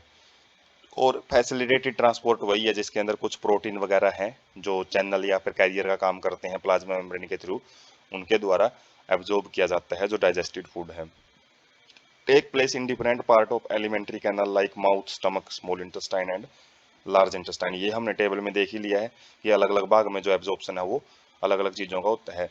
सिंपल डिफ्यूजन में क्या होता है, एब्जॉर्ब स्मॉल मॉलिक्यूल्स या small amounts of monosaccharide like glucose, amino acids, some electrolyte like chloride ion. तो एब्जॉर्प्शन जो सिंपल डिफ्यूजन से, जिसमें हायर कंसंट्रेशन से लोअर कंसंट्रेशन में चीजें मूव करती हैं, तो वो जो डिफ्यूजन है वो किसका देखने को मिलता है, खासकर ग्लूकोज का, अमाइनो एसिड का, और कुछ इलेक्ट्रोलाइट, कुछ ऐसे सब्सटेंस होते हैं जो कि अपने ऊपर चार्ज लिए होते हैं। तो उनको जो ल्यूमन होता है, अलग एलिमेंट्री कैनाल का, ल्यूमन मतलब इंटरनल जो ट्यूब होती है, उसमें से ब्लड के अंदर डिफ्यूजन के द्वारा पहुंचा दिया जाता है। Passage of these substance into blood depend upon the concentration gradient. तो ये कंसंट्रेशन ग्रेडियंट का मतलब है एक साइड मात्रा ज्यादा होनी चाहिए, दूसरी साइड मात्रा कम होनी चाहिए। फैसिलिटेड ट्रांसपोर्ट में क्या किया जाता है, जैसे ग्लूकोज और अमाइनो एसिड है, उनको कुछ स्पेशल टाइप के कैरियर प्रोटीन होते हैं प्लाज्मा मेम्ब्रेन में, क्योंकि ये सब्सटेंस प्लाज्मा मेम्ब्रेन में अपने आप पास नहीं हो सकते, इनको पास करने के लिए स्पेशल टाइप के इंटीग्रल प्रोटीन होते हैं जो इनको मूव करवाते हैं। Transport of water depends upon the osmotic gradient. जो वाटर का जो ट्रांसपोर्ट होता है वो भी उसके ऑस्मोटिक ग्रेडियंट के ऊपर डिपेंड करता है, जो ऑस्मोसिस प्रोसेस हमने डिस्कस की थी उसमें प्लांट फिजियोलॉजी के अंदर, जो transport of minerals in plant वगैरह देखा था, ट्रांसपोर्ट इन प्लांट देखा था जो चैप्टर, उसके अंदर पढ़ा था इसके बारे में, ऑस्मोसिस। तो ऑस्मोसिस में क्या होता है, वाटर की हायर कंसंट्रेशन से लोअर कंसंट्रेशन में वाटर है मूव करता है, उसी को ऑस्मोसिस बोलते हैं, थ्रू सेमी परमेबल मेम्ब्रेन। तो एक्टिव ट्रांसपोर्ट कैसे होता है, अकर्स अगेंस्ट कंसंट्रेशन ग्रेडियंट। जैसे जो पैसिव ट्रांसपोर्ट हमने देखा है उसमें तो अलोंग द कंसंट्रेशन ग्रेडियंट होता है, हायर टू लोअर कंसंट्रेशन, लेकिन इसमें उल्टा होता है, इसमें क्या रहेगा, लोअर टू हायर कंसंट्रेशन चीजें मूव करेंगी और इसकी वजह से वहां पे एनर्जी की सप्लाई की जरूरत पड़ती है। जैसे अमाइनो एसिड है, मोनोसैकेराइड हैं, जैसे कि ग्लूकोज हैं, इलेक्ट्रोलाइट हैं, सोडियम है, वो ज्यादातर एक्टिव ट्रांसपोर्ट के द्वारा ही ब्लड के अंदर एब्जॉर्ब किए जाते हैं। फैटी एसिड एंड ग्लिसरॉल, तो ये being insoluble can not be absorbed into the blood, ये ब्लड के अंदर एब्जॉर्ब नहीं हो पाते क्योंकि जैसे तेल है, तेल पानी में नहीं घुलता है। और जो ब्लड है, ब्लड के अंदर जो मैक्सिमम प्लाज्मा होता है, और प्लाज्मा में क्या होता है, ज़्यादातर वाटर होता है। तो इस वाटर के होने की वजह से जो फैटी एसिड और ग्लिसरॉल हैं वो वाटर के जिसमें ब्लड के अंदर डिजोल्व नहीं हो पाते हैं। First incorporated into small droplets called micelles which move into the intestinal mucosa. जो इंटेस्टाइनल म्यूकोसा होती हैं उसके अंदर फैट के जो फैटी एसिड वगैरह होते हैं, इनके मॉलिक्यूल को एक लेयर के द्वारा कवर कर लिया जाता है, मिसल बना लिए जाते हैं। जैसे micelles cleaning action of soap में हम देखते हैं कि एक साइड में उनके हाइड्रोफिलिक एंड होता है, एक साइड में हाइड्रोफोबिक टेल होती है। जो हाइड्रोफोबिक टेल है वो तो इन ड्रॉपलेट्स के साथ चिपक जाती है, और जो हाइड्रोफिलिक एंड है वो अब क्या कर सकता है, वाटर में आसानी से चिपक सकता है। तो इसी तरीके से यहाँ पे जो वाटर के साथ इसको चिपकाने का काम क्या करते हैं, ये मिसेल्स करते हैं। री formed into very small protein coated fat globules, और इनको दोबारा फिर क्या किया जाता है, प्रोटीन की लेयर से कवर कर दिया जाता है, जिनको क्या बोलते हैं, काइलो माइक्रोन बोलते हैं। Which are transported into lymph vessels lacteals, lacteals क्या थी, वो नेटवर्क लाइक स्ट्रक्चर थी किसके अंदर, विलाई के अंदर। विलाई क्या करती हैं, एब्जॉर्प्शन एरिया को बढ़ाने का काम करती हैं, जो स्टमक के अंदर, उसके अंदर स्मॉल इंटेस्टाइन के अंदर। तो उसमें इनको एब्जॉर्ब कर लिया जाता है, किस फॉर्म में, काइलो माइक्रोन की फॉर्म में। तो पूछ लिया जाता है कि जो फैटी एसिड है उनको किस फॉर्म में, मिसल्स की फॉर्म में, तो स्मॉल इंटेस्टाइन में रखा जाता है, और जबकि जो लिम्फ है, लिम्फ वेसल के अंदर उसको काइलो माइक्रिन की फॉर्म में बदल दिया जाता है। Which ultimately released absorbed substance into the blood stream, और लिम्फ क्या करते हैं फिर, ब्लड स्ट्रीम में जो भी एब्जॉर्ब्ड सब्सटेंस है उसको ड्रेन आउट कर देते हैं। मतलब लिम्फ है वो टिश्यू सेल, टिश्यू फ्लूइड बोलते हैं उसको, सेल के बीच में रहता है, और जो भी उसके अंदर न्यूट्रिएंट होता है वो बाद में ब्लड स्ट्रीम में जाके मिल जाता है, जो कि अलग अलग वीन वीन या फिर एरिटरीज होती हैं उनके अंदर। उसके बाद हम जो एक इंटरनल व्यू देख सकते हैं किसका, जो ल्यूमन होती है स्मॉल इंटेस्टाइन के अंदर वाला पोर्शन। तो इसमें छोटे छोटे जो फिंगर लाइक स्ट्रक्चर हैं वो क्या है, अलग अलग प्रकार की विलाई हैं, माइक्रो विलाई हैं। और जो ये ग्रीन कलर का पोर्शन है ये अलग अलग बैक्टीरिया भी हो सकते हैं, फूड मटेरियल भी हो सकते हैं। वैसे लार्ज इंटेस्टाइन में बैक्टीरिया भी पाए जाते हैं, ई कोलाई टाइप के बैक्टीरिया। और उसके बाद जो इंटेस्टाइन है, इंटेस्टाइन में जो विलाई होती हैं, विलाई के अंदर जो लैक्टियल होते हैं, ये लैक्टियल क्या होते हैं, जिसके अंदर जो लिम्फ वगैरह होते हैं वो एक नेटवर्क लाइक स्ट्रक्चर बनाते हैं, जो भी खाना वगैरह होता है उसको यहाँ पे एब्जॉर्ब कर लिया जाता है। और ये माइक्रोविलाई का और ज़्यादा डिटेल्ड व्यू है, जिसके अंदर अलग अलग लेयर हमने डिस्कस की थी। जो एलिमेंट्री कैनाल की सबसे पहले बाहर वाली लेयर होती है सिरोसा, उसके बाद मस्कुलरिस लेयर होती है, उसके बाद सब म्यूकोसा होती है, और अंदर वाली साइड में म्यूकोसा। और म्यूकोसा की ही जो अलग अलग मॉडिफिकेशन होती है वही मॉडिफिकेशन विलाई होती है, और विलाई के अंदर क्या है, नेटवर्क होता है ब्लड वेसल्स का, जो कि खाना वगैरह एब्जॉर्ब करने में उसको मदद करता है। उसके बाद है disorder of digestive system. Digestive system से रिलेटेड क्या क्या बीमारियां होती हैं, तो हम देखेंगे। सबसे पहले इन्फ्लेमेशन ऑफ इंटेस्टाइनल ट्रैक। तो इन्फ्लेमेशन मतलब जलन सी रहती है आंतों में। आंतों में जलन किस चीज़ की वजह से हो सकती है, बैक्टीरियल या फिर वायरल इन्फेक्शन की वजह से। कोई बैक्टीरिया वगैरह एंटर कर जाता है तो वो वहाँ पे बीमारी फैलाता है, या कुछ पैरासाइट वगैरह होते हैं इंटेस्टाइन के अंदर जब चले जाते हैं, जैसे टेप वोम होते हैं, राउंड वोम होते हैं, थ्रेड वोम होते हैं, हुक वोम, पिन वोम। तो ये क्या है, कीड़े होते हैं पेट के अंदर, जो अलग अलग टाइप के कीड़े पाए जाते हैं, उनकी वजह से पेट में इन्फ्लेमेशन हो सकती है, जलन सी रहती है। उसके बाद है जॉन्डिस। जॉन्डिस क्या होता है, इसमें लीवर इफेक्टेड होता है, पीड़िया बोलते हैं इसको। Skin and I turn yellow, इसमें जो स्किन है और जो आंखें हैं वो क्या हो जाती हैं, येलो कलर की हो जाती हैं। किसकी वजह से, जो बाइल पिगमेंट है येलो कलर के होते हैं वो इकट्ठे होते रहते हैं शरीर में, वो रिमूव नहीं हो पाते हैं डाइजेस्टिव ट्रैक के द्वारा। तो इसमें जो इस बीमारी को मेनली पीलिया बोला जाता है, और ये अलग अलग टाइप की होती हैं, काला पीलिया भी है। वैसे ज़्यादातर जो पीलिया ही ज़्यादा जो डिजीज है वो देखी जाती है। उसके बाद है वोमिटिंग। वोमिटिंग में क्या होता है, उल्टी वगैरह लगती हैं। Ejection of stomach content through mouth and controlled by vomit centre in medulla. Medulla oblongata क्या होता है, हाइंड ब्रेन का एक पार्ट होता है, जो कि ज़्यादातर इनवॉलेंट्री एक्शन करवाता है। और जब हम कई बार ओवर ईटिंग कर लेते हैं, खाना ज़्यादा खा लेते हैं, तो ज़्यादा स्टमक के अंदर जो ज़्यादा एसिड रिलीज हो जाता है, एसिडिक कंडीशन हो जाती है, और एसिडिक कंडीशन की वजह से खाने को फिर आगे नहीं भेजा जाता, उसको फिर क्या किया जाता है, इजेक्शन रिफ्लेक्स आती हैं उसमें। मतलब जो हमारा एक मिक्सचर होता है ओसोफेजियल और कार्डियक मिक्सचर होता है जो स्टमक के साथ जो ओसोफेगस जाके कनेक्ट होती है, तो उस मिक्सचर ओपन हो जाता है और जिसकी वजह से जो खाना है उसको प्रेशर से बाहर की तरफ धकेल दिया जाता है और माउथ के जरिए वो बाहर आता है। और जिस टाइम वो वोमिटिंग होती है उस टाइम पे पता है जो स्टमक के अंदर है जो ज़्यादातर एसिडिक कंडीशन पाई जाएगी, तो हमारी जो टूथ वगैरह होते हैं इसकी एनामल लेयर को बचाने के लिए ज़्यादा से ज़्यादा सलाइवा है वो सिक्रेट की जाती है ताकि जो एसिड है वो दांतों को ना खराब कर पाए। और ए feeling of nausea proceeds vomiting, जब उबक वगैरह जिसको बोलते हैं उल्टी लगने की जो एक उल्टी लगने से पहले जो एक कंडीशन बनती है उसको नोजिया बोला जाता है। डी डेहोरिया क्या होता है? Abnormal frequency of bowel movement and increased liquidity of faecal discharge which reduces absorption of food. तो इसमें क्या होता है कि जो फीकल मैटर है वो लिक्विडिटी ज़्यादा होती है, उसके अंदर लिक्विड ज़्यादा मूवमेंट रहता है। बाउल मूवमेंट का मतलब है पेट के अंदर जो तो मूवमेंट वगैरह है वो अलग अलग टाइप की होती हैं, जिसके अंदर जो एब्जॉर्प्शन होता है वाटर का, मेनली वाटर का एब्जॉर्प्शन है वो कम हो जाता है। तो जिसकी वजह से जो ग्लूकोज वगैरह है वो भी दी जाती है पेशेंट को ताकि जो उसको डिहाइड्रेशन से बचाया जा सके।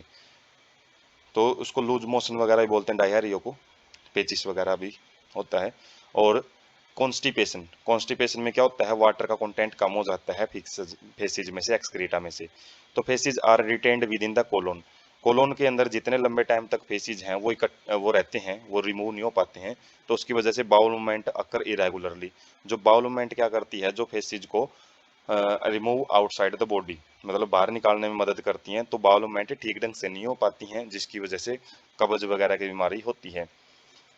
In digestion, food is not properly digested leading to a feeling of fullness. तो इसमें क्या है, खाना ठीक ढंग से पचता नहीं है शरीर में, जिसकी वजह से जो ऐसा लगता है कि फुलनेस है। फुलनेस मतलब खाना भूख वगैरह नहीं लगती इसके अंदर। Cause inadequate enzyme secretion, anxiety, food poisoning, over eating और स्पाइसी फूड। तो किस चीज़ की वजह से हो सकता है इंडाइजेशन, मतलब अपच बोलते हैं इसको, जिसमें खाना सही ढंग से नहीं पचता। तो इनएडिक्वेट एंजाइम सिक्रीशन मतलब हो सकता है हमारे पेट के अंदर एंजाइम ढंग से नहीं सिक्रेट हो रहे हो। एनेक्सिटी का मतलब बेचैनी वगैरह हो, टेंशन वगैरह हो। फूड पॉइजनिंग मतलब कोई ऐसी चीज़ खा ली हो जो कि खराब थी, फूड पॉइजनिंग उसको बोलते हैं, खराब चीज़ को खाना या कॉन्टामिनेटेड फूड को खा लेना। ओवर ईटिंग मतलब ज़्यादा खा लेना। और स्पाइसी फूड मतलब यदि मसालेदार खाने खा लेते हैं तो उससे भी एपच की कंडीशन हो जाती है। उसके बाद है प्रोटीन एनर्जी मेल न्यूट्रिशन, जिसको PEM बोलते हैं। प्रोटीन या फिर एनर्जी के कम होने की वजह से कुपोषण भी बीमारी है वो डाइजेशन से रिलेटेड ही होती है। Widespread in many underdeveloped countries of South and South East Asia and South America and West and Central Africa. तो जो महाद्वीप हैं इनके अलग अलग रीजन में जो कुछ अंडर डेवलप्ड का मतलब है अविकसित देशों में बहुत ज़्यादा बीमारी ये पाई जाती हैं।